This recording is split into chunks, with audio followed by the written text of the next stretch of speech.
Hello and welcome to the Statesman Talk with me, Deepti J. Verma. Today we are being joined by Anuj Dhar, who's an author and journalist. His life's work have been focused on the death of Subhas Chandra Bose, and his recent book, The Bose Deception, is out on the ranks. We're going to talk about that book as well as his life's works and him being often accused of being a conspiracy theorist. So let's start with that, Anuj. I'm very happy and delighted to be here, and I'm glad that you raised, the point about my having been a conspiracy theorist, as people Yeah. say. So I look forward to responding to all the charges which have been Yeah. hurled against me, other than, of course, talking about my new book and also the things which I've covered for so many years now. Why Bose? Why this focus on Bose? I had no, I mean, this thing came to me on its own. It was not that I thought of it, or I was not a big time Netaji supporter. Also, we all grow up, think having good opinion about all our freedom fighters. So likewise, I grew up thinking, having good feelings, good positive vibe for Gandhiji, Panditji in particular. My first violin was a poem I wrote in favor of Panditji. And then you think good about Netaji, of course, you Bhagat Singh, Chandrasekhar Azad. So we all grow up, having good feelings, good vibes about them. Nothing in particular, but I had a small connection with Subhash Bose, so to speak. That my grandfather, I never saw him. I look like him. My grandfather was part of British Indian Army, and he fought against INA. And I know from my own experience, of my own family, my grandfather's experience, that India's becoming free had to do with the fact that a British were running this country using our own people, especially Yeah. the Indian Armed Forces. And this Indian Army, which is the biggest instrument of power of British in this country and also abroad, it turned against them because of Subhash Bose. So that was the reason they left this country. So somehow I had this kind of an idea because of my Yeah. own grandfather. So I was slightly, you can say, when I became older, I slightly became more, tilted towards Subhash Bose. Otherwise, I started, with the assumption, like everybody else, that all are national Yeah. greats and all are worthy of respect. They are. I still believe in that sense. And then it was an sort of an accident, so to speak, that I was working for Hindustan Times, and by this time, this is 2001, there was already a commission of inquiry functioning on Subhash Bose state case. So it was sort of an assignment given to me. The team was formed, and this was, you might recall that India entered the internet age. Today, of course, we Yeah. are an entirely different league. But then in those days, for the first time in human history, we were able to, you know, disseminate as many pictures and words we wanted to. Newspapers had limitation. No? You couldn't write more than 200 word story. That's true. 200, not more than that. But at least the internet, there were no videos. It was bandwidth was very low in those days. But the least we could do, we could have as many things we could write and spread across the world. And this is how the thought occurred to my seniors: ki there's an inquiry happening, people are interested, so why don't we do an inquiry and then we write stories about it. So this is, I got interested. So my coming into this Netaji issue is purely as a journalistic venture. It's nothing to do with With your own political leaning or nothing. No, I preference. had no such feeling. As I told you, that I grew up having admiration for everybody, and especially Panditji, because I wrote poem about him. So nothing as such that I'm against somebody. It's nothing of that sort. Why is it often thought like that? That anybody who's writing a book about Savarkar or Bose, they have a different political leaning, or they're attacking Mahatma Gandhi. Why is it often perceived like that? Well, having grown up, I have understood that this is real. I mean, It is real. of course, it's real. There is, of course, and the biggest problem is the after India became free. Now, in a nutshell, what exactly happened that when the Second World War broke out, Subhash Chandra Bose was in Chennai. He was Yeah. in Marina Beach. He was addressing a large gathering, and he wrote about it, I believe, in his book. He said that when this news came that the World War had started, so we thought, okay, now is the opportunity. And Congress had always been aware that the mistake that we made during First World War, we would not repeat the same mistake in Second World War. So the First World War had happened that the British requested us, so to speak, that don't trouble us at this moment. There's a war going on, and after the war has come to a close, we will give you some concession. We'll give you a dominion status or something or whatever it is. So the Indian leadership of that era, Yeah. Subhash was not around. He was too young. So Gandhiji in particular, they did not create any hurdles or trouble for the British in those days, and in fact they asked people to join the forces and help the British. But after the First World War was won by the Allies, they did to us, of course, in the Jallianwala Bagh is one particular incident that we all know of. Subhash Bose then when he was thinking about it, 1939 around that time, that we will not make the same mistake now. So any opportunity coming our way, and we have to also keep in mind that India's national interest in those days was to become free first and foremost, nothing else. And then there was a shock. Gandhi ji went and met the Viceroy, and he told him that in this hour of your peril, we are with you. And Gandhi ji, around the same time, told the Viceroy in Delhi that the aim of my life is to bring peace for the mankind. So that is where the Gandhiji supporter, Netaji support differ. So Gandhiji supporters stand for the world peace, first and foremost. Netaji supporters, on the other hand, a very narrow view of the world, India first. India So that is first. why there's a clash, and they win because they are more populist than we are. So Subhash Bose was forced to go out of the country because he saw there was nothing happening in his country, and he went out. He went out and he went to Germany. He took that chance. Germany helped him. Why should I lie? He came to Southeast Asia. Japanese helped him, and he took over this INA and started set up a government of Azad Hind, free India government. And he, of course, we all know the history. Now, what happened till that time? The Congress was accusing him of not doing good things, and they openly called INA as misguided. All the Congress, which is Gandhi included. So they were dead against it. So when you see declassified, they were totally dead against, and more or less they were backing the Britishers, and they were bad mouthing the Japanese and so on. This is what Congress stood for, and they were totally, you can say, on that side. They were definitely not supporting the Axis, who were backing India in our freedom struggle. And then it happened that there's a very I think the Congress Working Committee has a first meeting after the end of war in Bombay. The whatever resolution that was passed was drafted by Sardar Patel.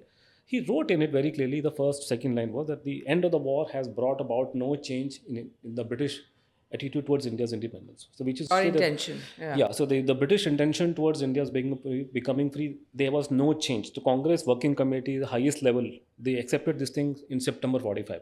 Still September 45, the people of the British were not willing to leave this country. But then after 3 months, you find that they were even willing to leave. So what happened in between? So in November 1945, we have the Red Fort trials.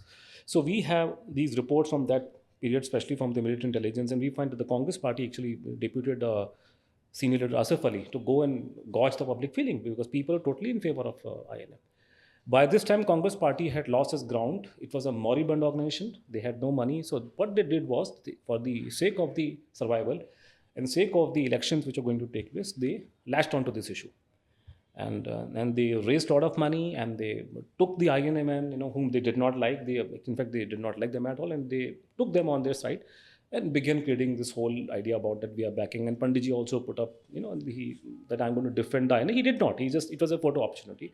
He didn't go inside the court, but so the Congress put up like mask of supporting INA, whom they detested it. So India eventually became. Why did they detest? Because they thought that they'll take power from First of all, as I said, the Gandhiji's, there are three Worldviews different. Worldviews. Congress's view, in fact, rather India's worldview is Gandhiji's worldview. And Subhash Bose and Gandhi had these two conflicting worldviews, and there are three basic differences. First of all, of course, ahimsa. Any Gandhian worth their name are totally devoted to world peace, like John Lennon. So they are not interested in anything else. So you would find that not a single Gandhian joined the armed forces. In fact, they want to disband the army in free India. None of the children have gone to the armed forces. They're mostly in America and other countries, because you find peace eventually in the West. So they are not in favor of any kind of violence, especially no violence against the British. So Japanese be damned. Japanese can be, they can be atom bomb. We have no problem with that. But no violence should take place against the British. So they had a very clear idea, worldview about it. Second thing, Gandhiji was totally against having any kind of heavy industry in this country. He was all for charkha and other, this cottage industries. And Subhash, the reason he was thrown out of Congress party, because he set up this planning committee, which has now become Niti Ayog, which is totally un-Gandhian institution, because Gandhiji never wanted to know all these things. And of course, third one, which is a very, is you have this very different, good thing in the background. Gandhiji and Subhash differed because the Subhash was in favor of Puran Swaraj. Not dominion status. Not dominion status. So dominion status is something like, the Canada is a dominion, New Zealand is a dominion, Australia is a dominion, because these people are basically Britishers, the descendants. And Gandhi was okay with it. Gandhi was totally in favor of it. Gandhiji, in fact, wanted Union Jack and free India's flag. So it's just all known. It's all part of collected works. So Subhash always wanted to Puran Swaraj, like Americans, kicking them out of this country and having no. So all these differences were there. They never liked Subhash Bose for all he was doing, and he was much younger. And people, don't even know this thing. Most of us think at this stage, we look back and we think, Gandhi, Subhash, They were contemporaries. They were we think. contemporaries. No, they were not contemporaries, so to speak. That they were, but they were also not. Gandhi Patel was 22 years older than Subhash Bose. In an age where people got married at the age of 14 or 15. Gandhiji was what, 28, 29 years older than Subhash Bose. In fact, he was almost as old as Subhash Bose's father. Subhash Bose's father had about 12 children, so Netaji was 6th or 7th. So you can imagine. So Gandhiji was older than his father in that way. If you keep the situation in those days. So they were not contemporaries. Panditji was about 9 years older than Subhash Bose. So he was much younger, dynamic, and he did things he could not think of. These days, and I find very funny statements people make, especially on social media. They start comparing Netaji's deeds with what somebody is saying. I mean, I say something is not in the same league as somebody has done. That's true. It's easier to give a statement in a podcast, but to actually input yourself in Second World War. That's what I wanted to know. So, who guided Subhash Chandra Bose? Who was his mentor? Why did he choose the path that he chose? I think you should put this question to my friend Chandru Ghosh, who's done Netaji's biography, this co-author. But his mentor was he arrived. He was the first Indian to have joined and then quit the ICS, which was the dream job any Indian, even today. Yeah. But I'm talking about the ICS. So he quit ICS. He joined in freedom struggle. He came to India by ship because through ship. Then he came because there were no plane flying between Delhi and London those days. So he arrived in Mumbai. So he went, first thing he did, he went and walked to Mani Bhavan. He spoke to Gandhiji. And he wrote very clearly in his book, I was not convinced what he was talking about. So Gandhiji asking, why don't you go and talk to C.R. Das, Chittaranjan Das? So you might say that Chittaranjan Das was his political guru. So he learned from him, and then eventually after some time, you can also put in the same category, Sardar Patel's elder brother, Vittal Bhai Patel was also in that capacity. So these two people were, you can say they, supported and guided him when he was younger. Otherwise, he was on his own. He was always an independent man. And why was it important for him to go outside India and gather Because support? India, there was nothing was happening, and you cannot get anything because, see, we have to understand about it's. Today we are talking about it in 2025. The world has changed completely. I mean, even 20 years ago, I remember a friend of mine went to America in the 80s, and he told me that when I went there in the 80s, people had no idea about India. So only Gandhi and curry they knew about. Now today, of course, now you know how much of landscape has changed. You walked into any random restaurant in the Silicon Valley, you'll find people speaking Hindi. So India has a different image. Now forget about what's going to happen in the Trump administration, but India had a completely different image. After 90s, things opened up. So India, when we look back in 1940s, what had gone wrong with this was that the British were outsmarted us in every which sense. Physically, they were much more superior to us because they could fight well. There's a misconception that physically they were not strong. They were very, very strong compared to us, and they were able to defeat us with the weapons of war and also with the brute physical force. And they were smarter, and they had complete hold, and people came to this belief that, no, you cannot defeat the white man. So that white supremacy was totally in the minds of people, and people did not have the guts to look into the eyes of the British. Forget about fighting them. More so after 1857, the way they brutalized our people, people were hung from here to Meerut on the street and everywhere. So we did not have the guts to look in the eyes. If you see, Google search and look for the pictures, old pictures of of the Indian military and all that, you see how one Angrez officer sitting in the middle, and how submissively the people around him, even though they are holding very flashy ranks of that he's some kind of Rai Bahadur or he's some kind of army major, whatever it is, they were very submissive, and they would in the awe of being sitting next to Angrez. It was the Japanese who first demonstrated in 1905 when they defeated the Russians, that yes, the Asians can also do this thing. They can defeat the white people. And then of course the Japanese defeated the British in Singapore, British Indian Army and British both, and that's how the Indian became. We can also fight. If Japanese were short in stature, they are not very tall, still they can go and fight British and everywhere else. We should do it. So this was a thing, and in their circumstances, since nothing was happening within the country, and Congress party was completely more or less in favor of the British, Subhash had no option but to go out of the country. He took his, his life was, of course, he in danger because he took that risk. He escaped from this country. Well, like everybody else, Netaji's life is so much full of, adventure and whatnot. I mean, when he was both reasonable and adventurous, both. I mean, you can't cover them in one single podcast. I mean, he was a lifetime. I'll give you a small example since we're talking about it. There have been 3 great escapes in our history. In the ancient period, we had, of course, Chandragupta Maurya was arrested by Alexander. And he escaped. So God knows how he did. So there's a reference somewhere. So it must have been a mind-boggling great escape that Chandragupta Maurya had in the time of that point of time. Shivaji Maharaj, of course, we had a great escape. So we all know the story how he helped himself smuggled out of the Lahore fort. I mean, I can marvel at the ingenuity of and everything else which was done. Somebody told me they were planning for almost 1 month, and in those days, I mean, there was nothing, There's no communication. no communication. How they manage and to have yourself smuggle out of the jail in Lahore fort, sorry, the Agra fort, and still that part of the fort is still not accessible to tourists. It's still under the armed forces. And then Subhash Bose's escape from Calcutta, it's mind-boggling. Somebody should make a movie only about that topic. It's not just Subhash Bose's life and times. So he was like able to have support system everywhere. So there were multiple people at different places.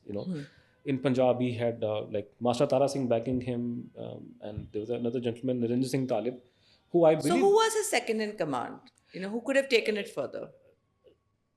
Well, on this idea that when he left for this country, so there were multiple people who were helping him in different places. So there was one interesting character called Bhagat Ram Talwar. Okay. And Bhagat Ram Talwar he helped Subhash Bose, from Kabul. He saw him up to the Russian border, and then he was alive. He died I believe in the 80s and 90s. He used to hang around in Delhi. He was freedom fighter, deemed to freedom fighter. He's a communist. He used to hang around with Shah Rukh Khan's father. Shah Rukh Khan's father was also a freedom fighter. And then he would go to Calcutta, give lectures about Netaji, helping him. It's only after he died that we knew that he was a traitor. He actually betrayed Subhash Bose after Netaji had crossed over to Germany, to Russia, and then to Germany. And then after a war started between Germany and Russia. So this gentleman, being a communist, he was no longer loyal to Subhash Bose. So whatever information Subhash was sending him from Germany, he was passing on to his handler in British intelligence. And his handler was Peter Fleming. Peter Fleming was the brother of Ian Fleming, the guy who created James Bond. And Ian had created this character, seeing the real things in life.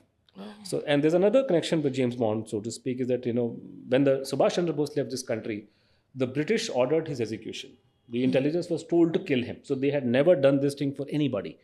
So that itself shows the threat perception they had for Subhash Bose. They, of course, never ordered any Gandhiji to be killed or Nehru to be removed. This was the only man who said. So Subhash Bose was somebody who stood for, complete independence, not dominant status, which we eventually got. And he was for all industry, heavy industry, because that's the only way you can bring out this country from poverty, take out this country from poverty. And then, of course, he was in favor of using violence in national interest. And Gandhiji was totally for the world peace, and they were not at all in favor of. So these things put together, he was able to, whatever he did, India became free. Unfortunately for him, he was not around. These people reaped the harvest of his struggle. They came to power. And when they came to power, they started this fake narrative of that the Gandhi and Hinsa brought us freedom.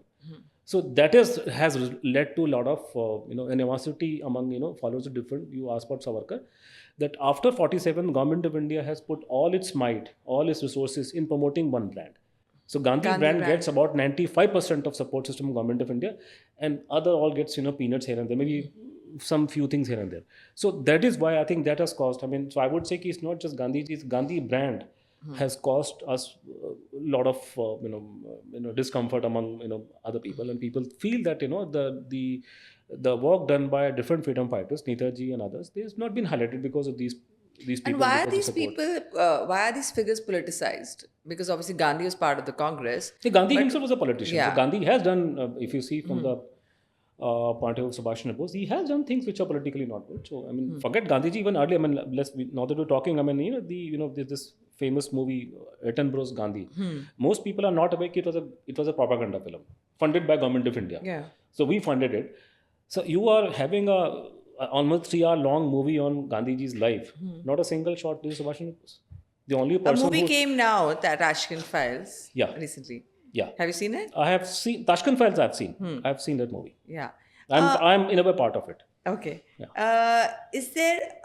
Do you think movies have further, propagated these stereotypes about India's partition? It's about time. We are living in. I think we have never had so good. We are living in a free world. These voices were silenced earlier. They were not. Why? Given, because they were not given space in mainstream media. Yeah. as late as 1990s. It's only in the Is that 2000s. space still governed mostly by It's left but historians? still much more open. I mean, when I, for example, the Netaji death issue, which is my core research, mainstream media never gave it any coverage. It's only in 2000 when I became active, because I was a journalist, I'm from the mainstream, so I was able to, and around that time. Otherwise, mainstream media kept aloof, especially during 50s and 60s and 70s. They were not giving it much attention. Maybe let's say in Calcutta, Statesman were giving a lot of coverage. That's fine, but on a national level, mainstream always remained cut off. So we only had tabloids and like the mouthpieces of different parties which were talking about other issues. So I think we are very lucky. I mean, and for which we have to, and we must, all of us should thank the Americans. They created internet, they created mobile phone, Podcasts. so we are able to have a free dialogue. If these Yeah. things were under control of people sitting in South Block, North Block, we would not be talking to each other. So I think it's not in our genes to be very democratic. This country. Why is his death such a important, like why does it need to stay hidden? What is it, why did they make the files were classified for so long? Why did they still insist on, after like 50 years, still insist on keeping it hidden? There is no other case like this one in entire world. The only parallel I can Do think we know of, now what happened? I know, of course. Yes, Okay. we do know. But there's no other case like this one in the entire world. There's only one parallel, is a JFK in America, the Kennedy assassination case. So, and there's only one similarity in between these two cases. There are two, but the first one being that in both the cases, the respective governments have stated something, but people don't buy that view. In America, the view of the government was and has been that there was a lone gunman theory. One person killed him just like that. People of America don't accept that view. They think there's something behind it, and today they talk of deep state. In fact, it's become an issue in the American politics now, and Donald Trump has made a statement, and we also noted in our book, and now he has repeated again that once I become president next year, I will be releasing whatever is left of the secret files. The second thing, of course, that there are so many secret files have been kept on the Kennedy and of course Netaji. In case of Netaji, you have to see that the same thing, the government has tried to suppress it. That has gone against him. For all these years, you try to suppress. His name was not taken.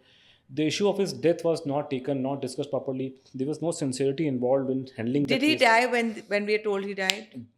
What has happened that when I became active, when I was a mainstream journalist, so I was able to clear a lot of cobwebs. I was able to make things much more clearer than they were earlier. So essentially, what we're talking about, there are three theories of his death. The first theory, of course, is the official version of Netaji's death, that he died in a plane crash in present-day Taipei City in Taiwan at the end of Second World War. So that is the official version.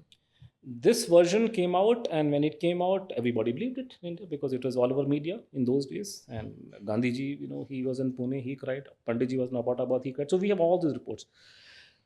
But now, looking backwards now, when we are able to access a lot of secret intelligence files and also the papers which are released subsequently, now we find that the Americans and British did not believe it. They had their problems. Indians were too, simple-minded in those days to even think along these lines that somebody can plant a story of his death and escape somewhere else. So this was beyond our horizons, mental horizons. So the viceroy of that period, Field Marshal Archibald Wavell, he was not convinced. He said there's something wrong because we have to have an inquiry. So they had an inquiry done. And there were multiple inquiries in Subhash Bose's death, but eventually they formed something of a entity called Combined Section, which worked under the military headquarters, but it was led by an IB number 2 director, Mr. McWright, and there were other IB and other intelligence officials from military. So they all worked together in tandem, and they also pulled in information from different countries, because this issue had unfolded in Taiwan, but Americans were also involved. So they were not convinced at all. So they took not much time to understand this entire story of Netaji's death is based on hearsay. So today, when people speak of Netaji's death, they say that Netaji died in a plane crash, Madhura Sindhya died in a helicopter crash, and Sanjay Gandhi died in a plane crash. No, they are not same, because take for example the case of Sanjay Gandhi's death. Sanjay Gandhi comes to the airport, people see him. It's a clear eyewitness account is available. Yeah. Sanjay Gandhi ji boards a small plane. People see him boarding that plane. People see the plane going up. The plane unfortunately comes down in New Delhi. Unfortunately, his body is seen, photographed, and is sent for the postmortem. So the chain of evidence is clear. There's no dispute. But Netaji was never like that. The entire story was based on verbal accounts of people. Look, he came here, we boarded the plane, and the plane crashed, so there was no dead body. There was no picture of the dead body. The picture was taken, but his face was covered, so you cannot identify who this man is. And the biggest problem which they uncovered was that they found that the people who claimed that they were there, first of all, there were other numerous problems. They were lying through their teeth. For example, the Japanese gave out that Subhash Chandra Bose was going to Tokyo at the end of the Second World War, and then he was to have discussed these surrender modalities with the Japanese top level people. Then he was to have come back to Singapore and executed whatever he would have discussed in that part of the world. But the British found out, the intelligence, ki Netaji was bound for Russia. He was not going to Tokyo. He was probably the only way to escape. And after Second World War, the only country which could have given him refuse was also with Russia. So Japanese were caught lying. And then of course when they were asked to recall what had happened in the last few days, there were other problems like the destruction of records.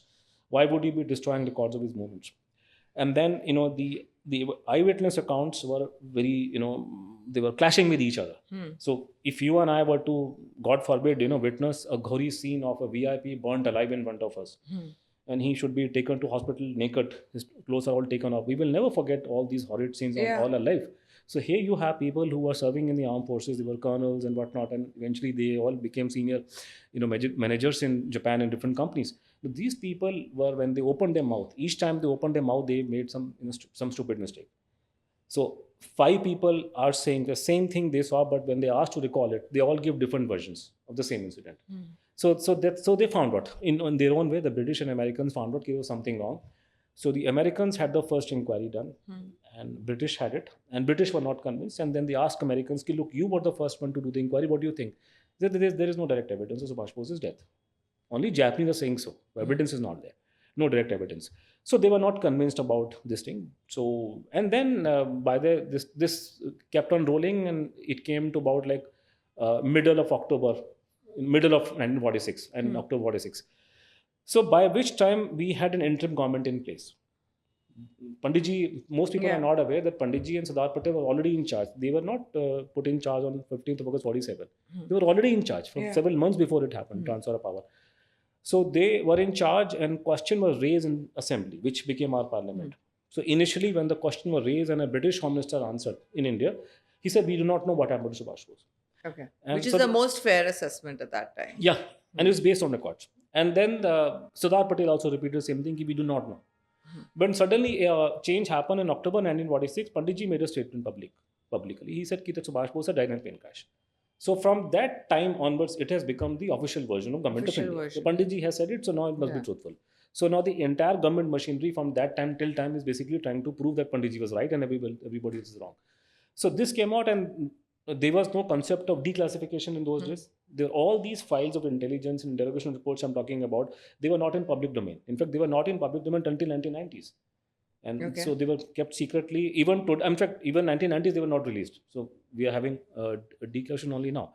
So people were not, and then but people were aware otherwise. The people who are part of Netaji's system there, they eventually came to India, and they started saying, no, Netaji was planning to go to Russia. And so by and by in 50s and subsequently, people started making claims that Netaji was in Russia. And was alive by then. Obviously, he was alive. After 45, if he's Russia, he must be. Why would he stay in hiding? He was in hiding. I mean, if you go by as I said, there are 3 versions of his, the 3 theories of his death. First, of course, the plane crash story. The second, the option on table. That is alive and hiding. That he was in Russia after his life, because Russia was the only country which could have given him refuge. Amnesty, yeah. And he was to continue his freedom struggle, because there was no freedom struggle happening in India in 45, because the Equatorial movement had flopped. So only Subhash was fighting properly. So he was probably given asylum in that country. So this is the second version of the Subhash Bose's. So this is what. So the whole, if you see the files released by Government of India, so there's a clash between these 2 versions. So Government of India official version is that the plane crash happened. The people who do not agree with it, they all. That's also available in India. That version. The people who do not agree with it, they all said no, he was in Russia after his death. So this essentially, when you take a look at the files released thus far by Government of India, we are having a fight between these 2 options. And the third version? The third version is that he came to India as a holy man. And he died in Ayodhya. This I have also the Gumnami Baba. Yeah, Gumnami Baba. Yeah. So this is the third. So these are the 3 options on table today. So anything and everything which has to happen. In fact, I started this trend, and the whole discussion about Netaji's fate now revolves around these 3 theories. So much so, I remember I was on a television, some TV, discussion. Netaji's daughter was also there.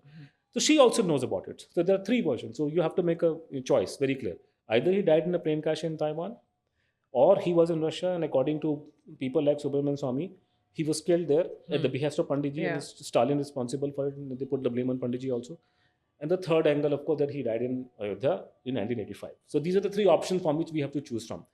Now, what has happened that in we became when my friends and I and Chandrachuk Ghosh and I, we became active.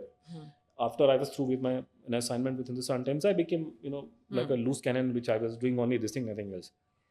So what we have done, of course, we reinvented this entire issue because mainstream media was not willing to give it any space after Any space. Mukherjee Commission reporters, rejected by Government of India. So what we thought of, and this was in 2005, it was Chandrachu's idea, that rather than talking about Netaji death mystery, we should focus on the issue of why should we have secret files about him. So we knew Exactly. As Indians, why shouldn't we know what happened to one of our idea leaders? of democracy and transparency, and then luckily we had the Suchna Ka Adhikar RTI in India in those days.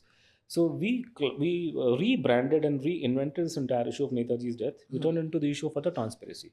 So a person A, B, C, D may not like Subhash Chandra Bose, but he cannot But we publicly have the say right that to know. I don't want declassification. Yeah. So we picked up this idea from the JFK case. So this is where we got the inspiration. In America also, there's a very famous movie called JFK by Oliver Stone. Everybody should see that movie. The way it's made, not about the content, but the movie depicts that the conspiracy theory that the behind Kennedy's killing, the American deep state is involved, CIA. And even in the end, they say that American government is sitting on a lot of secret material. So it caused a lot of controversy in America in 1990s, and they were forced to enact a law whereby every page, every document concerning Kennedy assassination should be brought out. So now they have cleared about maybe 90%, but 10% still remaining. So likewise, we thought we should replicate this thing in India and ask for Netaji files to be released.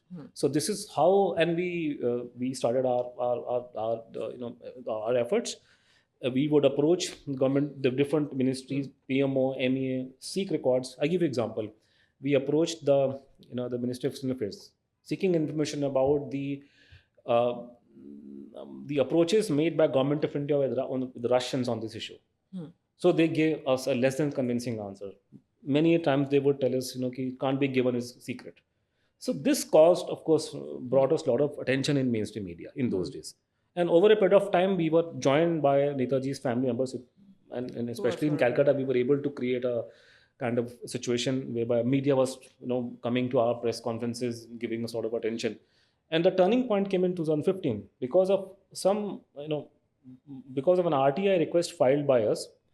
The Government of India was compelled, previous government of Manmohan Singh was compelled to release about 10-15,000 pages into the National Archive.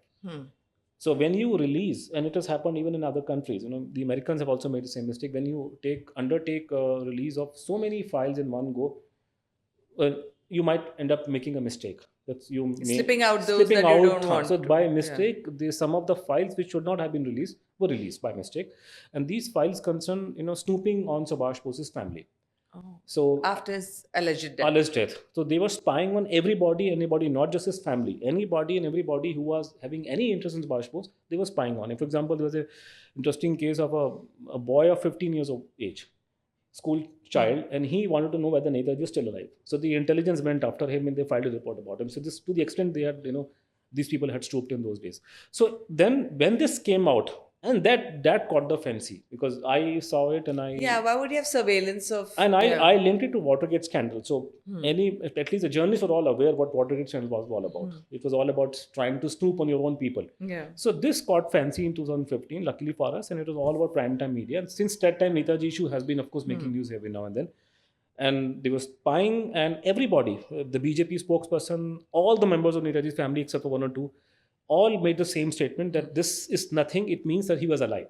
Because if the man is dead, why would he be snooping? Why would we be going after him? That means they wanted to know what communication happens. Yes, Mamata Banerjee also made the same assessment. She said publicly, it's all over media that he was alive. That is why they were chasing him.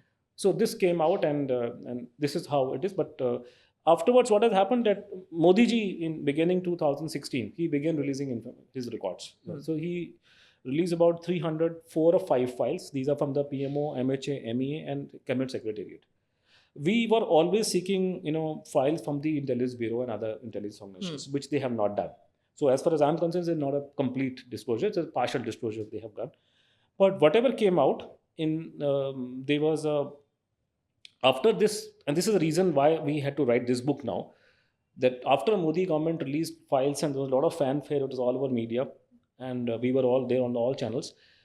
Then there were some inspired parties which started planting stories in media to the effect that these files prove that Netaji died in a plane crash. So Okay. you take up a random file from the government of India and you read out the cabinet. Some excerpt from No, that. you're repeating the cabinet's statement. You're repeating the decision taken. What is by the official line? That official time? line? Yeah. Official line, to we know. Obviously, Official line it of stayed the Pandit. same. Official line was set by Panditji in 1946. So there's no Yeah. need for any inquiry. If you Yeah. have to go by the official lines, the government of India's official stand always been that he died in a plane crash, and we have always been saying that there's a cover up. So by repeating those papers, you're telling the same story. So you have to analyze them, not them on face value.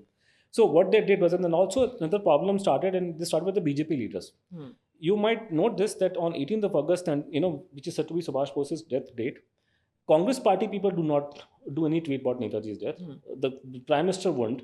Home Minister has not tweeted about his death on that day, and neither has the Foreign Minister.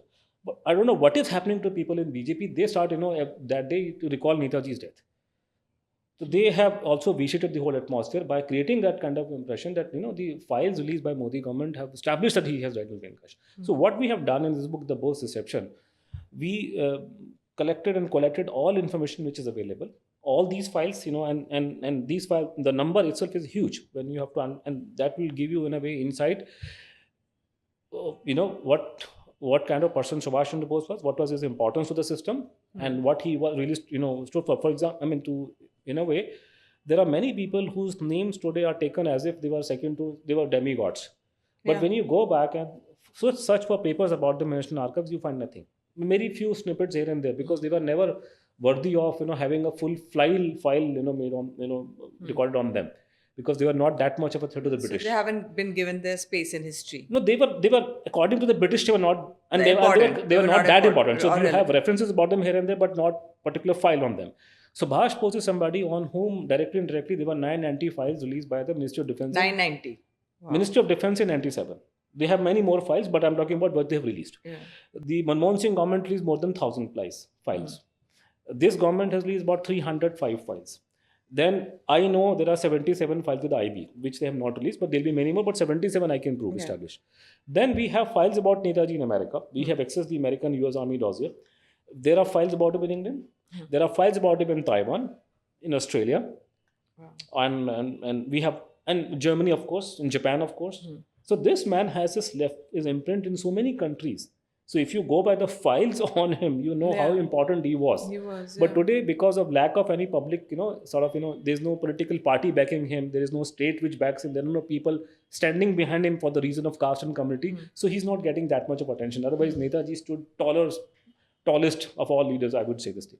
So when the Modi government released those 305 files, we were like, and this kind of a thing was, and we collected and we read all the files. So this is how you make analysis. Yeah. I just don't have to quote one page from here. I have to read everything. I read the entire file in their entirety, compare with what they have said previously, because what government is doing, they keep on changing the goalpost. So that is also very important. So I have to keep everything and also, most importantly, I have to compare what the Indians are saying and what the foreigners are saying, because foreigners at the same time.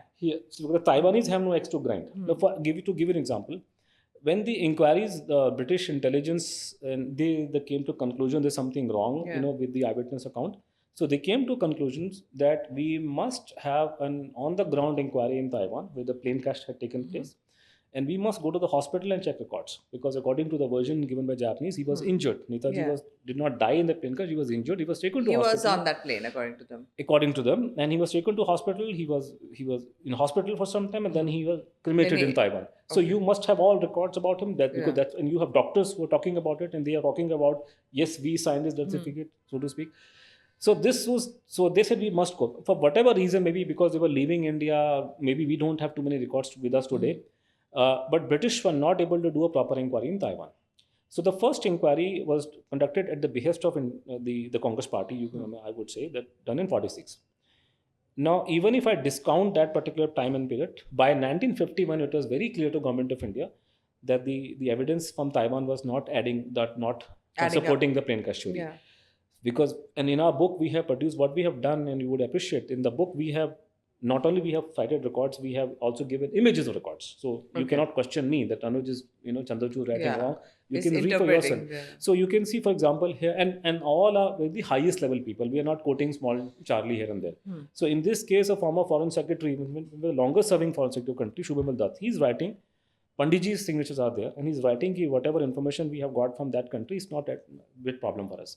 So the government of India from 1951 at least was aware, or even earlier, that the evidence, It's a botched. there's a evidence for Netaji's death is not coming from Taiwan.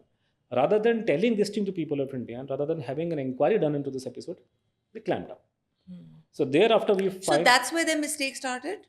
I believe that could be the original sin. The original sin would be Panditji's statement. Ki once Panditji has said it publicly, Yeah, they didn't he want to go cannot back go, on. cannot go back. And once you start, and things pile up. So what has Yeah. happened? Things have piled up over the years. So You the keep reasons, repeating it. yeah. So that is what it has happened. So and then, so if you this chain, this thread is very runs from start till the end. Our time that you must have an inquiry in Taiwan, and the government of India is hell against any inquiry in Taiwan. Which makes no sense, No, actually. it makes all the sense for them. They don't want the truth to come out. Yeah. So we have in between, several inquiries. For example, the government of India never wanted an inquiry. So be very clear about it. So they sometimes, give this kind of impression when you go through the files that the government of India set up an inquiry. No, they did not set up. We have given a good example of a shotgun marriage and a normal marriage. So they never wanted an inquiry. They were forced to do an inquiry. They were never in favor of an inquiry. Their mind was already made up in 46. So they were asked to do inquiry. So they was first inquiry. It didn't go to Taiwan. Second inquiry was a committee set up by, there was a gentleman called Shahnawaz Khan. He was branded and still being branded in the government files as an INA man. Now imagine this man was in INA for about 1.5 years. Rest of his life he was in Congress party. Either way, it shouldn't be a bad term. right? Madhara Jyotirtha Scindia ji has been in BJP only for about 2-3 years, but people have forgotten 50 years history in Congress. So a gentleman who was in INA for about 1.5 years, and rest of his life he was in Congress party, is branded as an INA man. He was not an INA man. He left INA in 46. He was Nehru's man. So he was not Netaji's man. But you are giving a wrong impression that he was close to Netaji. No, he was close to Panditji. So Shahnawaz wanted to go to Taiwan because of the most obvious thing. So Panditji said, no, you cannot go. In our book, we have given all those all those records cited, given images. And Panditji was very clear. He said, no, Taiwanese will not help us. So God knows how he got this. Of course, it was his own fear. Taiwanese were always, each time Indian side approached them, they're very cooperative. Okay. It's only people sitting in these crooked people sitting in North Block and South Block, they were conjuring up these theories that Taiwanese will not help us.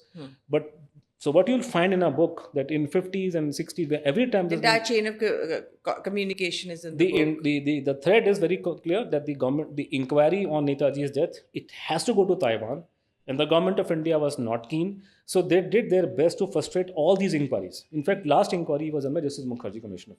Now, Justice Mukherjee always wanted to go to Taiwan. Government of India told him, no, you cannot go. Then I made things, worse for them by communicating with them, because they gave this example, this excuse which is not workable, that we have no diplomatic ties with that country because we recognize the communist China, not the old China of the Kuomintang China. So the problem is that they have a trade mission sitting in Vasant Vihar, which is as good as an embassy. Everybody knows that we have good relation with them, including intelligence. Just to tell people, So it doesn't fly. It's just a fly. I contacted them and I asked them, look, this is an issue with concerning human rights. Nobody should have any problem with it. So why don't you help us and do something? So they advised me, why don't you write to our president and the minister concerned and those people. So I wrote to the mayor of Taiwan, email, and to the president of Taiwan. So they sent me a reply that they was, according to their the records left by the Japanese and what they know, there was no plane crash in that period for the entire 1 month. Okay. And obviously, this Subhash Bose could So not this have done. much came out. So they were very clear. So I forwarded this information to Justice Mukherjee Commission. So using that email, and because I had established contact with the Taiwanese at the highest level, Justice Mukherjee Commission got in touch with the Taiwanese government. Government of India, when it came, that the commission is in touch with Taiwanese, they became very angry. So we have given all those records. They were, no, don't talk to them. Eventually, what happened that Justice Mukherjee said, okay, I will not go, but I need the commission records from that country of that period. And this is one big lie that we have exposed, and this is because it's concerned me, because concerned people who are still living, and they wrote our Indian. So we have a trade mission in Taiwan, which is known as ITA, India Taipei Association. So Indian Taipei Association sent replies to Delhi, to our foreign ministry, that we have spoken to the government of Taiwan. There is no, the commission records are not available. So they denied flatly and repeated once, not once, I think 2-3 times. Justice Mukherjee was eventually, because of pulls and pressure, he was able to go to Taiwan. He spoke to the Taiwanese authorities and they supplied him those records. So you are lying through your teeth. Yeah. And this is all in writing. This is not an allegation. Please understand. Yeah. I'm not making allegation. These are all in writing. Yeah. Ki India Taipei Association is giving a fake information, misleading Mukherjee Commission, but telling them that these commission records of 1945 vintage are not available here. But when commission goes there, those records are available. And using those records, the entire Premka story is brought down. Okay, so I'm just going to go through a bit of what you've written in your book. If you can just take us through that time. Yeah. You've talked about the UPA government not cooperating at all. Yes. And not cooperating with the Justice Mukherjee Commission. Yes. Not only just UPA, even the BJP was not cooperating. The government of India in general was not cooperating. Has never. But there's a difference that in the case of the BJP, they were respectful. So Justice Mukherjee told me. Declassified Justice Mukherjee told me that when he used to visit Advaniji, he was very cordial. He would treat it with respect. But the same line they have also. Line more or less, but there was slight change. But then the Shivraj Patil was very, he humiliated him actually. You've talked about what the Japanese claim about his death. Yeah. What about his family? You've also talked about the fact that his own daughter or his wife didn't want his autopsy reports. Family is a very interesting story because what is happening that when you speak of Netaji's family, what is family? The family is my mother and father first. So Netaji's mother and father were dead by the time this plane crash thing happened. So they were not in the picture. Then family means siblings. So none of Netaji's siblings believe that he died in a plane crash. So be very clear about it. So I think the last sibling died in 1990s.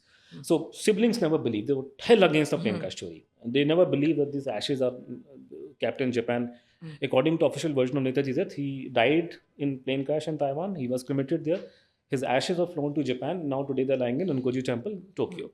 So the family of members of Netaji, they completely, no sibling went to that part of the world. So then if you ask me then, so if somebody were to ask me about what is a family stand, I would say that by a family you mean 3 people in family are the most important. The first is Sharat Chandra Bose, Netaji's older brother, who was also in politics with him, and Subhash was virtually staying with him for many years. When Netaji was not working, he was a mayor for some time. Then he was a political activist, so he was a politician. So he was staying with his brother, and brother was also a politician, very eminent, and he was an eminent lawyer also. His statue is there before Calcutta High Court. And of all the people that we get to hear about today, Netaji's family, essentially they are from the Sharat Bose's family. Okay. Sharat Bose, the most important person, nobody would dispute, no family member would dispute this fact of evidence, this fact that Sharat Bose was the single most important kin of Subhash Bose, entire family. He was an eminent politician with a lot of connections in different countries. Sharat Bose's stand was, he died in 1950. His stand was, my brother did not die in any plane crash. And he is alive. So he died in 50. Second important person in the family would be Suresh Bose. Suresh Bose was the other older brother of Subhash Chandra Bose, and he was part of the Shahnawaz committee. So he had occasion to see the evidence for himself, to examine the Japanese eyewitnesses, and he actually came out with a report, dissension report, submitted to Government of India, in which he said there was no plane crash, my brother went to Russia, and there's a cover-up, and he accused Nehru of wrongdoings. And Suresh Bose died in 1972. And he was of the belief that my brother is alive till date. He's living in Russia. He's living in India. In a sense. Okay. So he's the Suresh Bose has a connection to the so-called Gumnami Baba. But Suresh Bose was very clear until his death in 72 that my brother is alive today. So third most important person is Netaji's wife, Amli Shankar. Amli Shankar died in 1995. Early 96. So she never believed in any of the plane crash theory. She always held the view that Netaji was in Russia and something wrong happened there. That's her stand. Government of India last tried to, maybe influence her was in, I think, September, maybe towards the end of 1995, when Pranab Mukherjee, then Prime Minister, went to Germany and met her. He was trying to change her mind. She virtually threw him out of the house. She would not have any discussion on this topic in her presence. So he went out, he took his daughter along. So daughter has been... in certain ways, she has behaved in an undaughterly manner. That when we were all talking and screaming about need for declassification of Netaji files, she being a she herself is a professor and she's a Westerner, she lives in Germany. In those countries, these are very normal things to have declassification. And all the thing. She did not back us. It was only when everything became very well known that Modi is going to list the files, only then she said, I'm happy with it for it. So, and the other things are like, her stand also, she keeps on changing goalpost. So there are some problems with her. So my saying so probably will not hit people that Anuj has an inspired party. He has already drawn his conclusion. But in our book, as I said, that we have put a lot of documents and records. Yeah. There's a record which is filed by a gentleman who's currently our foreign minister. He's writing it that Netaji's daughter's stand is not very clear. So she's like, and I think it's the reason for is that in Netaji's family that we today speak of, they're essentially her grandnephew and grandnieces. Because all of Netaji's nephew nieces are dead now. I mean, one niece died some time back. None of the nephew nieces believed in Subhash Bose's death. So not only his siblings, his nephew nieces, nobody believed that he died. Only one nephew stood apart, which is Sharad Bose's son, Dr. Shishir Kumar Bose. So he's the most famous Netaji kin that we all knew of, grew up knowing about. Shishir Kumar Bose drove that car and he took Netaji out of his home and all that. But one thing which people have not been told about, Shishir Kumar Bose, that he was the black sheep of the family who joined Congress party. Okay. He was in Congress, his wife was a Congress party leader. And the Congress party has a stand on this issue, in a sense. His own real sister, forget about what they have told me privately. I'm quoting, what real sister told mainstream media. On record, yeah. On record, mainstream media. The brother and his family have taken money from Congress party. Okay. So this is publicly they're saying. So in published in proper mainstream newspaper. So why would it be in there keep it hidden for so long? So the Bose family today has got a clear, for example, there are people in the family who support the communist wing, communist party. There are others who support TMC, the others support Congress party. So according to the party positions, they are giving statements in media. Different versions. Now there's, for example, this gentleman sitting in London, he handles all Rahul Gandhi's press conferences there, Ashish Ray. So media quotes him as he's Netaji's grandnephew, which he is. He's Sharad Bose's grandson. But they don't talk about that he's organizing everything for Congress party there. And he's spinning all kind of conspiracy theories sitting in that part of the world. So there's a political element. So the family, in a nutshell, in the family, 3 people are the most important. Netaji's 2 elder brother and his wife. Rest are of no consequence, so far as death is concerned. You said at the beginning of the podcast that you are pretty sure now of what happened to him. What do you think happened to him? As I said, that I can answer in 2 ways. I can tell you the evidence part as a researcher, which I can write and all that. And leave it at that. And no, I leave it. I draw clear conclusions. I don't. I'm very clear about it. So you must have noticed for half an hour. So we've been talking. So it's not about that. I can talk about that. So there are 2 things. I mean, you would know that how journalists functions and all that. There's an accusation. We in fact we are going in a very random way here and there. But this is how this issue is actually so widespread. Yeah, it's difficult to talk about an issue which has been rolling for last 60, 70, 80 years. And 23 years for you now. Yeah, so it's been rolling for so many years, and you have limited time, so you just try to squeeze in everything in half an hour. So sometimes it get all jumbled up. Now, for example, you talked about you refer to there's an allegation against me that I'm a conspiracy theorist. So let me start with that, and then I'll come to the theories and what evidence do we have of which and that thing. First of all, please understand that the conspiracy theory. I was a journalist in mainstream papers. I have no tabloid background. So you can't call a journalist working for a normal paper as a conspiracy theorist. That's true. The second thing is that there's a ruling of Allahabad High Court. I'm not talking about the statement made by a judge here. As we speak, there's some controversy about a judge of Allahabad High Court making some statement outside the court. I'm talking about the court judgment of 2013 in which they have gone through the books written by me and members of Subhash Bose's family, like Shokoto Bose, the professor, and others, and they have fully praised me. Okay, whatever this fellow has written is truthful, and we wonder why government of India has not responded. So first of all, I've got a court ruling in my favor. So conspiracy theories don't have court rulings in their favor, generally speaking. Second thing, we have done things which conspiracy theories cannot do. For example, declassified files will tell you that it is because of us files have come out. Okay, so you've driven...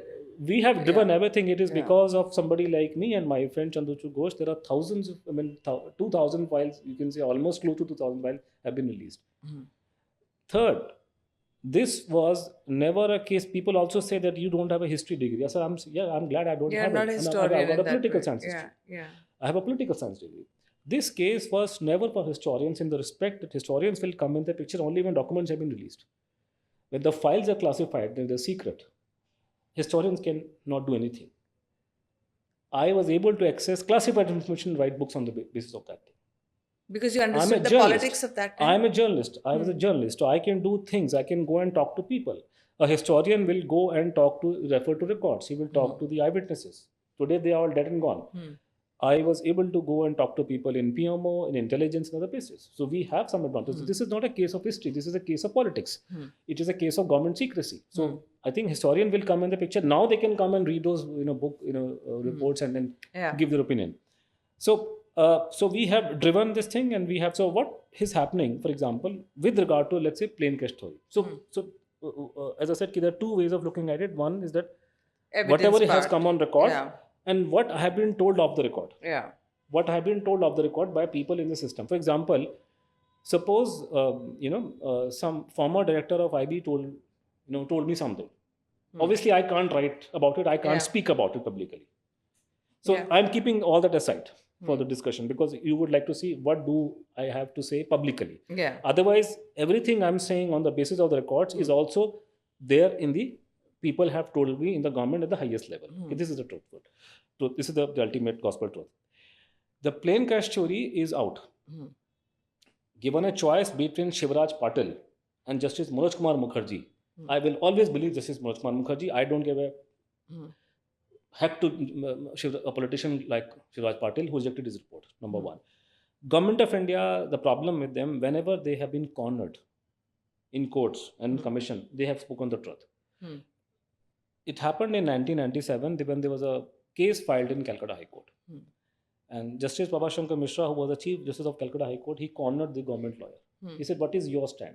Now, please understand, in a television debate, party spokesperson from different parties, they come and they hurl accusations against each other and they get away with it. And spin doctoring is fine on television. But in courts of law, spin doctoring doesn't work. More so, the judge is keen about the case. So I'm quoting from the official government of the official court order. The government of India lawyer on counsel on record admitted that the plain cash theory was full of loopholes and contradictions. And that is why the court ordered that you must have an inquiry. You yourself admit there is a problem with the plain cash theory. When the inquiry was set up, now what happens in an inquiry? You have a judge, Justice Mukherjee, and you have a different parties and their lawyers representing those parties. So they will argue. It's almost like they follow the judicial thing. So in a commission of inquiry, you have lastly you have a argument session. So Justice Mukherjee's argument session happened early to maybe March, April 2005.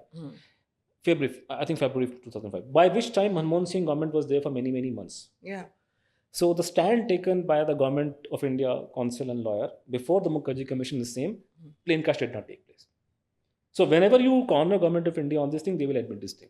But otherwise, in parliament and in politics, they will give a different statement. So the government speaks in different languages, depending upon whom they're speaking. But then with. What happened? Then the government of India rejected the report without giving any reason. No, if it didn't happen, he didn't die in the crash. That is Mukherjee commission report was he did not die in the plane crash, and the story was planted to cover for his escape to Russia.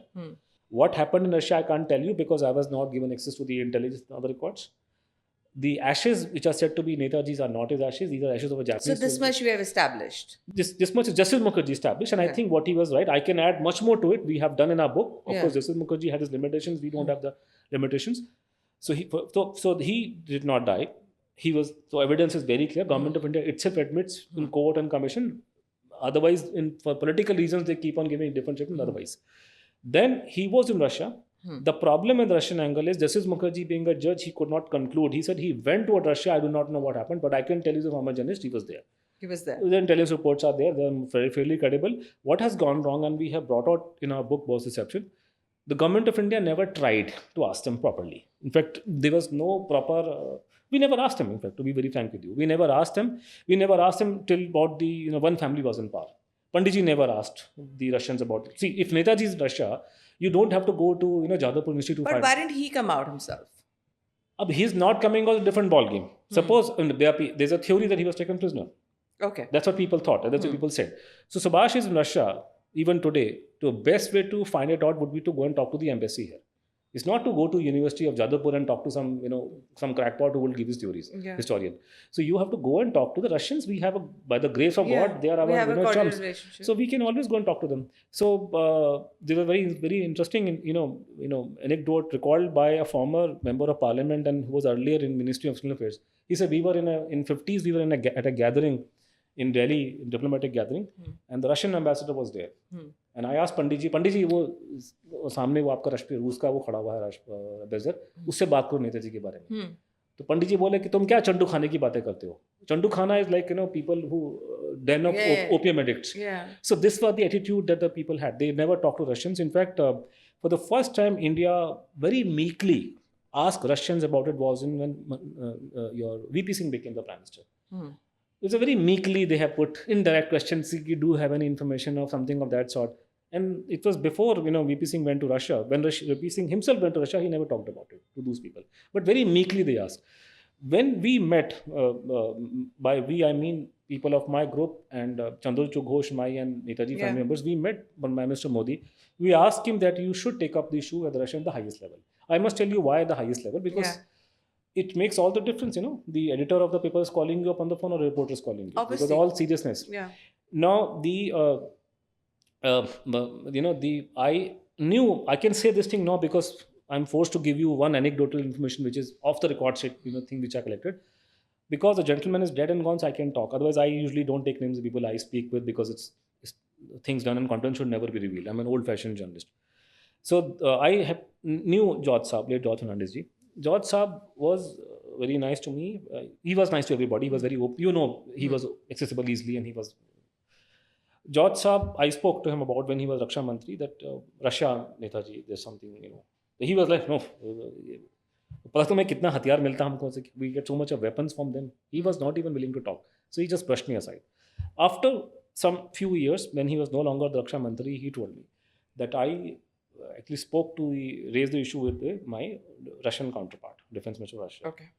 And he told me, according to George Saab, that this is something that your head of the government, Prime Minister, has to take up with our Prime Minister, our President. This is not something that you and I should discuss. It's that sort of a case. So from that time onwards, at least I have understood one thing that, we have cases in other countries also. You want to get something out, you have to try a little hard and you have to go to the highest level. You have to be very, Russians should know that you're pretty serious about it. We haven't been serious. So we told, when we met Prime Minister Modi, the Subhash Bose family members and us, and said, you must take it up with Russians. And this was in 2015. And Modi ji said, I'm meeting President Putin in December 2015. I will take up the issue with him. Till date, we do not know whether he did or not. So there is a problem somewhere. To information which has come out in public domain, Sushma Swaraj took it up, not Mr. Modi, according to information available in public domain. So because we haven't had an occasion to talk to Modi ji again after that, what he said. And then, but whatever Sushma ji discussed is also classified as top secret. They've only given an outcome which we don't believe because we have to see the actual stuff. But you asked, because our problem is very simple, straightforward, that the government of India holds the view that Netaji died in a plane crash in Taiwan. So when you yourself have this view, I don't think any government will give you records. When my own government is keeping IB records on Subhash Bose secret, for example, or maybe How raw many are files. still secret? Difficult to, because I can't prove directly, but I'll give you anecdotal information. But there are papers here and there. We have given information in our book, but we have not released all of them. But the point is that when we have not released our own intelligence files, we don't to expect the Russians will give their KGB files is a child's dream. They will not do it. It's a daydream. On the other hand, by giving us that information, they probably will end up sabotaging their ties with us because they also know tomorrow some other government will come to power. Yeah. They might belong to a different political party than the BJP. So they will be in deep trouble afterwards. So to get information out of Russia, you have to be very sincere. Go at the highest level and talk to them and show them what you have, what our own agencies have collected. So India has been completely insincere in taking... How important is it for us to know what happened to him? Well, as important as we have Satyamev Jayate in our national memoriam. Otherwise, don't have it. Yeah. And, Are you asked by your family? I mean, there are a couple of things. I mean, that I support. Gandhi ji, what he stood for. One is that he was against, the drinking habit, which I completely support. There should be complete ban on booze all over the country. Why only in Gujarat? Gujarat. Gandhiji belongs to the entire country. It should be done in Bengal. People support Gandhiji like anything there. So you should, ban Bedav here. So I completely support Gandhiji on that. I support Gandhiji. Gandhiji stood for basically two things in life: is ahimsa and truth.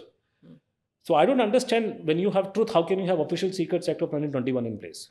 You should be truthful, no? Because they say Gandhiji's life was an open book. I don't agree with, but people say so.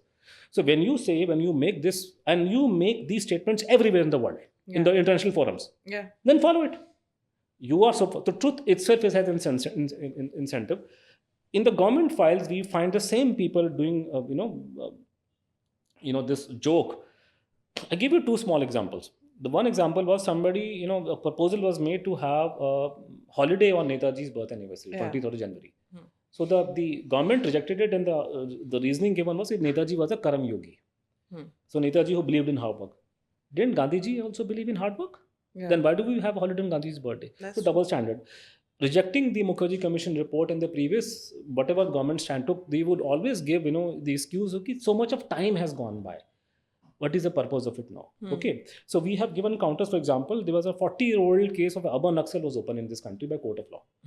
So when it comes to Tom, Dick and Harry, you won't care about 40, 30, 40 years, and you want justice to be meted out, no matter how long it takes.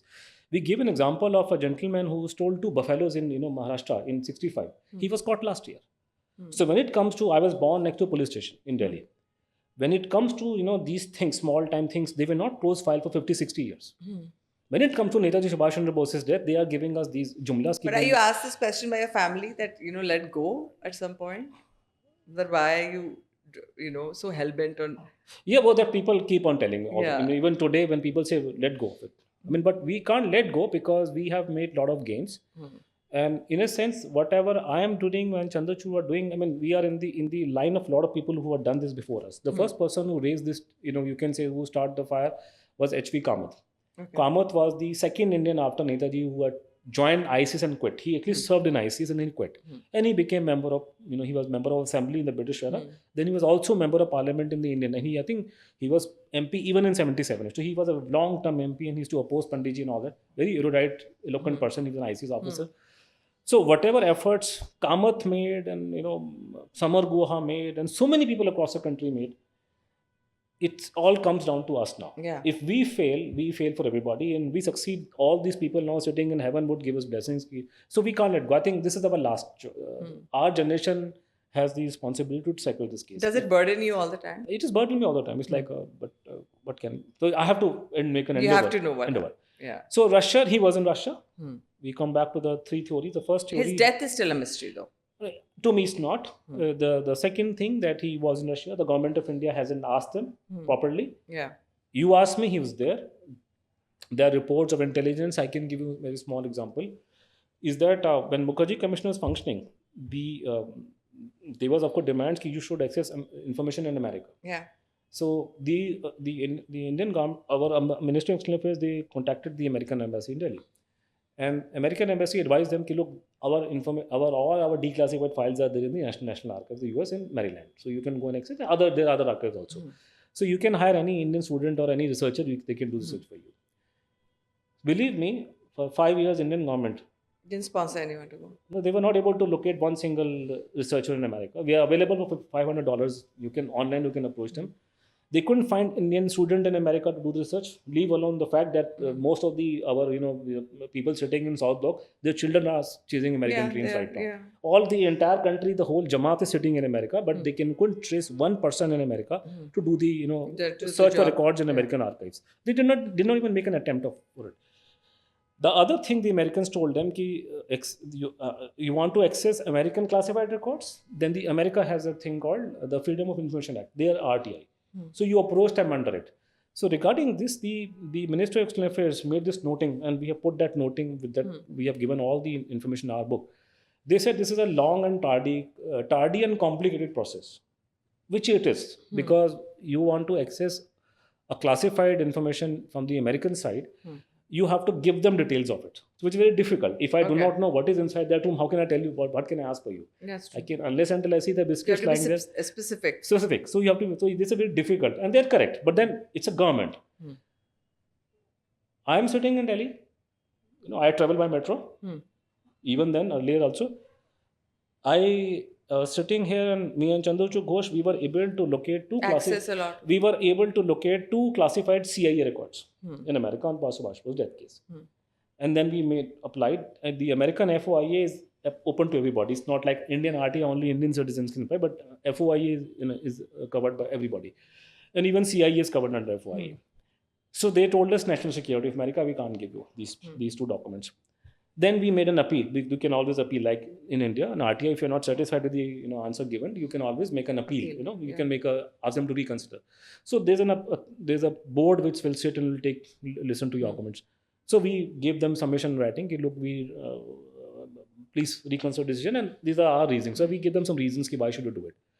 Accepted it, and these 2 papers were released to us. So So you're saying it's that simple to be done. it's If not somebody simple, has but the thing intention. is, government could have done 1,000 times more than what I did. Faster, but they did not. And sitting here, I was able to do it. We were able to get information out, and I keep joking that from that time till today that I can get information out of the CIA, but I can't get information out of these Gandhi Bhakt sitting in Delhi. They are too smart for anything. Now that American record, for example, it talks about 1950. There's a rumor. Of course, they don't. Rumor doesn't mean the bazaar gossip for them. In the highest level in the government of India, that Subhash Chandra Bose is in Russia, and he's probably trying to make a comeback. Okay. So that is just to give an answer.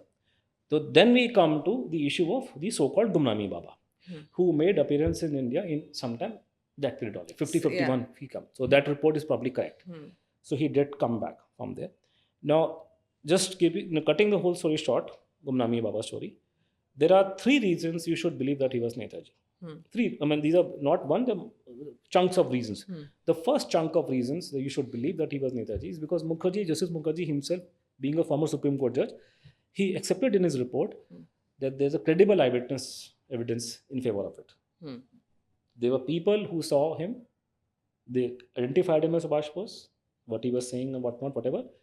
And some of these people had met Netaji also. They knew Netaji. In fact, some of them who were, by the time Justice Mukherjee started inquiring, were dead, they were very close to Subhash Bose. So they were Leela Roy was somebody who knew Subhash Bose, when they were teenagers. From that time, she knew him so well. Okay. So she was not somebody who could have mistaken. She was his friend. She was not a follower in that sense. Papitra Mohan Roy, who was an INA Secret Service agent, he almost died for our country, freedom struggle. He was given Tamar Patra by Indira Gandhi. Leela Roy has got a portrait in Parliament House. Manmohan Singh unveiled it. So these are not small fries. So there are people, and there were people living in UP. They are not lies. They are lying them, and there's to be a motive for telling a lie. So there's a clear eyewitness evidence this man is Netaji. Then the letters which were discovered in this gentleman's house, this so-called Baba's house, Gumnami Baba. The name was given up by media after he died. He was never known by that name, but now has become very well known. Gumnami, the correspondence that he had with, especially with people sitting in Calcutta who had linked to either Netaji or revolutionary fraternity, it reinforces the eyewitness account. So they also thought he was Netaji, and they were meeting him. And these are people who are not, who can be fooled, or they had no motives. The only reason, if you ask me, as of when the time Mukherjee Commission report was drafted, the reason Justice Mukherjee was forced to set this theory aside was the handwriting and report and the DNA reports were negative. Okay. I was a journalist. I was in touch with the commission people. So they told me back then that they suspect these reports were fudged. Today I can tell you, because Justice Mukherjee died in 2021, that after 2010, Justice Mukherjee himself told me, Chandrachud and others, including members of Netaji's family that we know, that the DNA test and handwriting were fudged by Government of India. So the whole story of Gumnami Baba has been brought down because of fake reports done by Government of India, and I can prove it also, by the way. To give you an example, when somebody is asked to do, because it's a very complicated thing, it's very difficult. You go to Calcutta and talk to people, so they'll tell you, no, Gumnami Baba is all nonsense, doesn't add up, it doesn't make any sense. This word is so outlandish, Gumnami Baba. Even somebody like me who's born brought up and I'm a Hindi speaker, even I find it very outlandish word actually. Gumnami Baba. So so they said no, the DNA did not match, the handwriting didn't match. So that they give that kind of jumla without knowing anything about the handwriting. And I know what happened. I was there before the commission. So the handwriting, for example, just to give an example, the handwriting when suppose there's a very important case, and this is obviously important, Subhash Chandra Bose death. A big claim has been made that he's Netaji. So I am the expert of handwriting, and you expect me to give you a report. So you would expect me to give some reasons why I think the handwriting is matching or not matching. Yeah. So Dr. S.K. Mandal Forensic Science Laboratory Calcutta report is 2 pages before Mukherjee Commission. Page number 1, he has given the name and address, a basic format. Second page, in one single line, handwriting is not matching. Okay. Now, I'm just giving one because these things are unfortunately what we have been discussing. All of these very question requires a full session because it's a huge, long and winding story. I hope I will return and we will probably take up one by one all this entire thread. The second thing, I went to the US for lecture tour and people asked me, well, can we do something here? I said, no, we get the handwriting test done here. Locate, find out some experts here. So they shortlisted, some experts in America, handwriting experts. We selected our friends there and us here. We selected Kurt Baggett in Texas that he should be the expert who should do it. Kurt has no X2 grand, old man, has done a lot of cases, 5,000 plus, been to all courts of law across all American states, in the foreign countries, US Army background. No, so he's a reasonably decent person, has done a fantastic thing, all that. We didn't tell him anything. We just got some handwriting samples of Netaji from Pabitr Mohan Rai's family in Calcutta, and we also got some handwriting sample of Netaji for reference from the Netaji Search Bureau of Calcutta, authentic letters of Subhash Bose. So we supplied him this information. I said, look, you got these 2 sets of handwriting samples. One is from 40s and the other the sample ranges are 50 and 60s, 62. And that's it. Just tell us whether these are written by same people or different people. That's how the handwriting would move. See, the problem with the handwriting, that suppose somebody has forged your signature. It's still, there's a room for doubt or, expert might find out. But when you have plenty of handwriting samples written across many years, it becomes very easy to locate because they look for, handwriting is what? Handwriting is like your brain telling you to do this. That's true. So unless until there's a brain injury, the basic of handwriting after the age of 19 do not change. If I am asked to, sign my own signature with my, my foot, it will be same because my brain will tell me Anuj has to be like this. So it's all about your brain. So this is what the expert detect. It's not about trying to find out the things are similar or not. For example, some of the handwriting samples of Gumnami Baba, when you compare with Netaji's, well, this man is about 85 years old. So you can even tell that. And this guy is 40 years old. So in 80-year age, his hand is shaking. But even though his hand is shaking, the basic construct is same. So Kurt Baggett gave us about a 40-page report, 49-ish, with detail. Saying it's the same man. It's the same person. I'm willing to go and appear in any court of law to substantiate my stand. So I can give you hundreds of other, this huge long and winding thing. Regarding DNA, we have uncovered and we have made public statements that the DNA was first. Okay. It's a long story, but DNA was first. We have made public statements.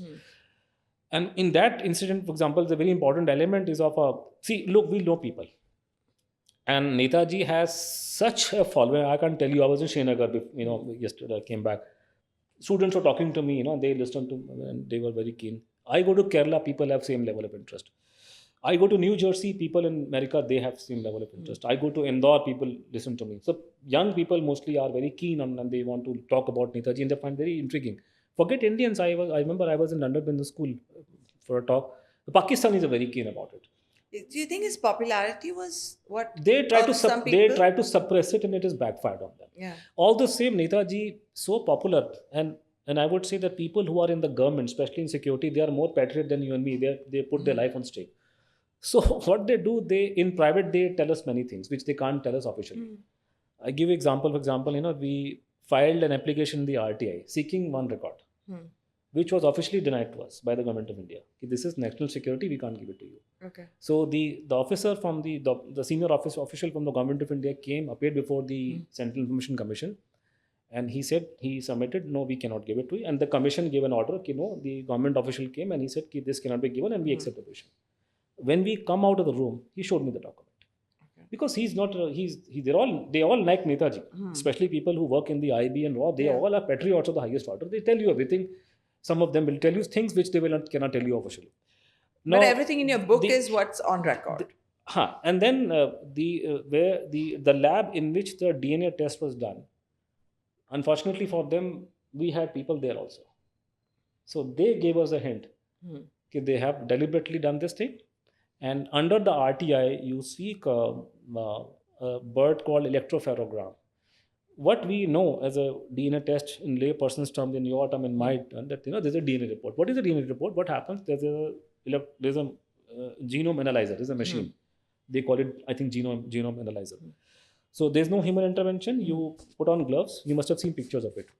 And suppose we want to test this thing. Suppose it's a human bone, whatever. So we will put this thing in that machine. This machine will do a reading like an X-ray machine, and it will produce a chart. It will be on the computer screen, or maybe it is known as raw data or electropherogram.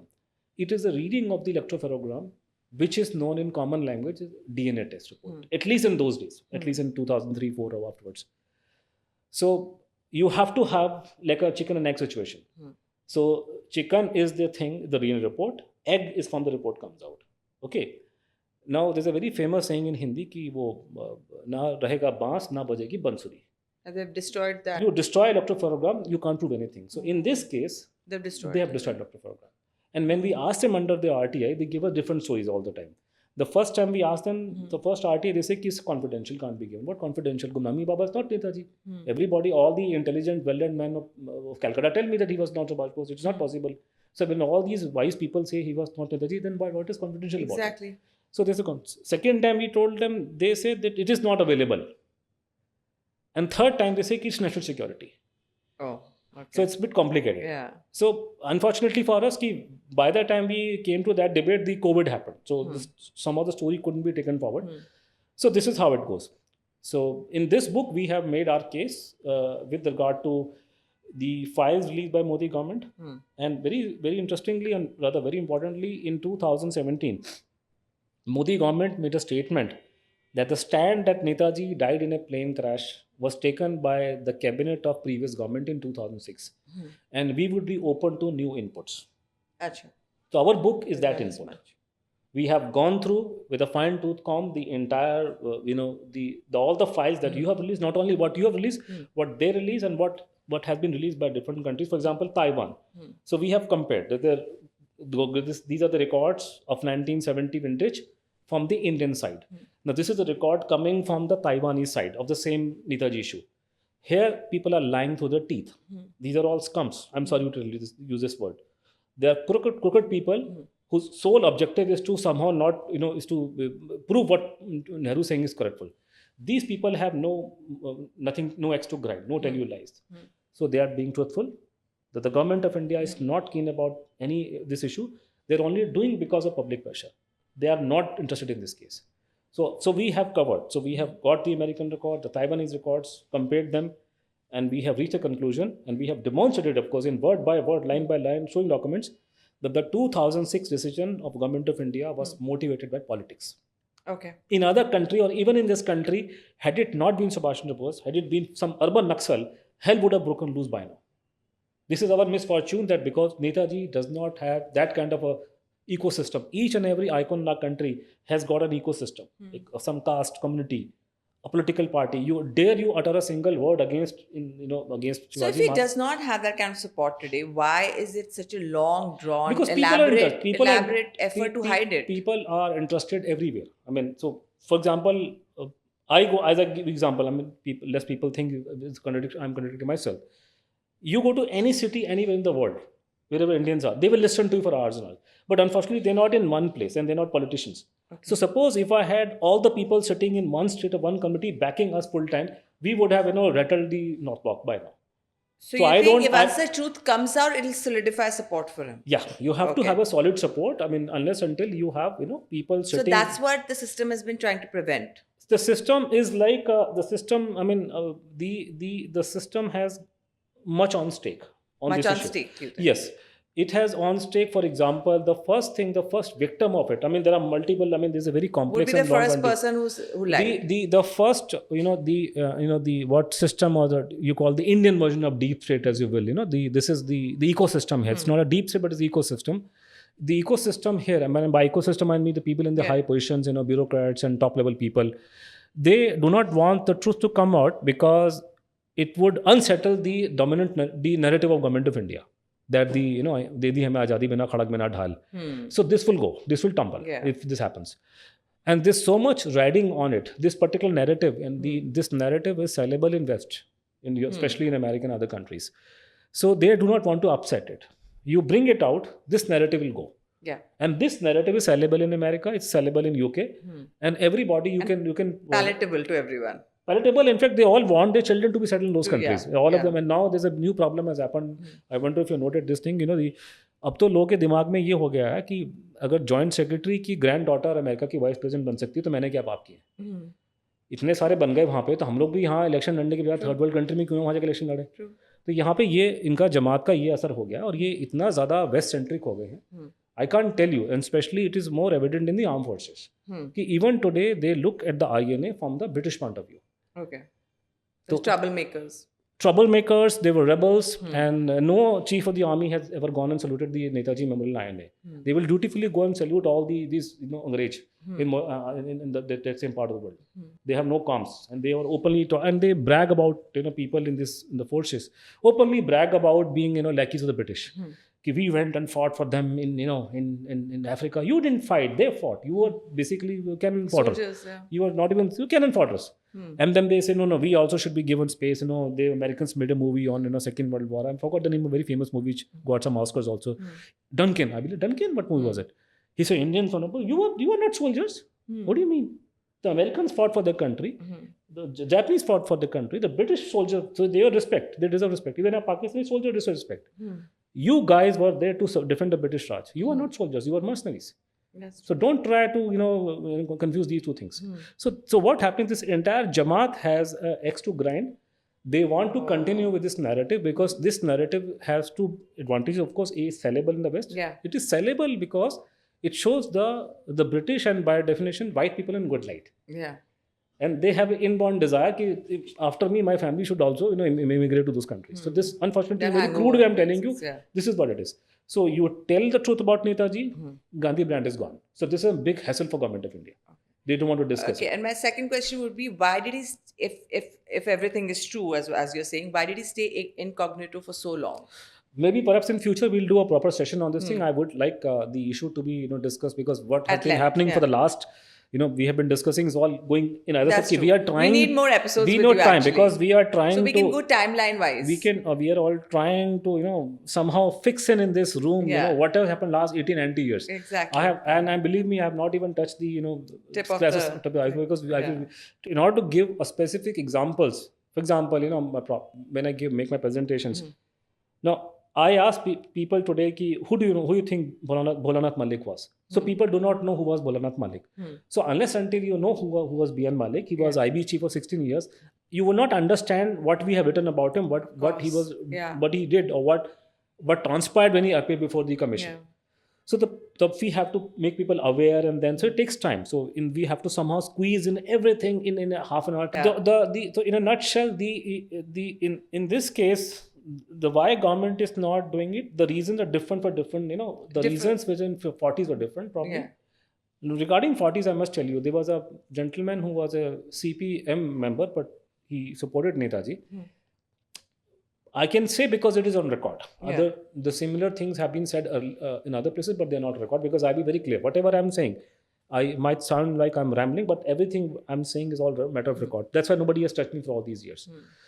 And so this Satasankar Sanyal, he said in Parliament that in 1946, Panditji went to Singapore, which is truthful, which is correct. And he was invited by the Indians there to come and put wreath on the INA memorial there, which was destroyed by Mountbatten. Mountbatten came to know he was also in the town. And Mountbatten then called Panditji and spoke to him. And he himself recalled it. It's there. He has himself talked about it. So it is no dispute. But what this Sanyal Babu said in Parliament, he said that Mountbatten asked him, he said two questions he put to him, that you are talking so much about Subhash Chandra Bose today, right? And which he was in 46. He was even saying he did not die, that Panditji held that view for quite some time. He said, you're talking so much about Subhash Bose, tell me one thing, if he comes back, who will be the Prime Minister of the country? The second question was that if India is not partitioned, which state is likely to give the next prime minister? And according to Sanyal, that completely changed everything for Panditji. So the reasons are different for that time. Let me pile you with another reason and another incident, and you try and understand how horrendous this is. What I'm going to tell you right now. Even though I've said it earlier also in our location, but people have not understood the gravity of it. That this is not a small thing, because we are not talking about some small Charlie here. We're talking about top level people of our country. In July 20th, 1946, Louis Fisher, the famous American journalist, Pulitzer Award-winning journalist, Louis Fisher met Gandhiji in Maharashtra. On record, no dispute. He met, and Fisher was pro-India, and he used to take Gandhiji's message to the Americans. And this movie, Gandhi of Attenborough, was based on Fisher's book, actually. It's his biography of Gandhiji. So he met Gandhiji and he went back. So we know nothing. After many years, in 1990s, after he is dead, Fisher, his papers are donated to the Princeton University Library. In mid-1990s, some Indian fellow goes there. And today, of course, we can access, we have written to them, so we have got the same data. And lo and behold, things start tumbling out. And then you have, so 2 days after he is gone, 20th July he meets. On 22nd of July 1946, which is almost a year after Subhash Bose's death, on Gandhiji's behalf, his personal confidential secretary, Khushid-Ben Naroji, who is Dadabhai Naroji's granddaughter. So she was not one of those, experimental secretaries. She was a proper secretary. She used to do a lot of secret jobs for Gandhiji. Very eminent person, freedom fighter of that caliber. So writing on behalf of Gandhiji and to Fisher, and Khushid-Ben tells him many things that which Gandhiji wants to be conveyed. And they come to Indian Army, said that Gandhiji is aware that the Indian Army is no longer of the same temperament it used to be. In First World War, they were different. Now they're different. They are pro-revolution and all that thing. And then comes this particular sentence that if Subhash Bose comes with the help of Russia, there's nothing Gandhiji can do to reason with the country. So you supply this information to the Americans that he probably can come to India, return to India with the Russian help. So, and then Fisher goes to Russia and he does he tries to find out about Subhash Bose there. So at least one paper we have got about his research, he going and talking to people in Russia about it. So this comes to that level. So it suited a lot of people differently. In a differently, and the British was talking the same language, and so this is like, so but these assuming Gumnami Baba is Netaji, so this is good enough for him not to come out in, let's say, 50s. But he was alive until 1985.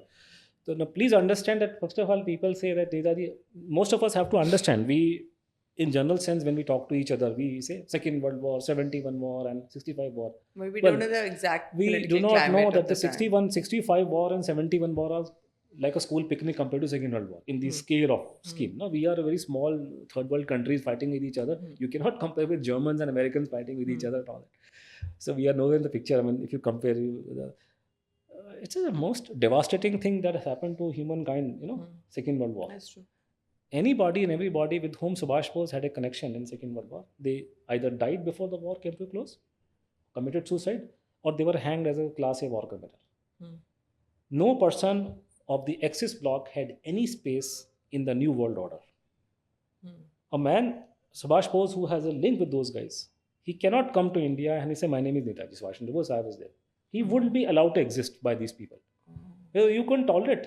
For example, the Gumnami Baba, when Moraji Bhai became Prime Minister, so there were people from Calcutta talking to him. And these are all revolutionary freedom fighters who had, either them directly or their families had killed people, Britishers, and then they were willing to die for Subhash Bose. They were loyal, hardcore loyalists of Subhash Bose.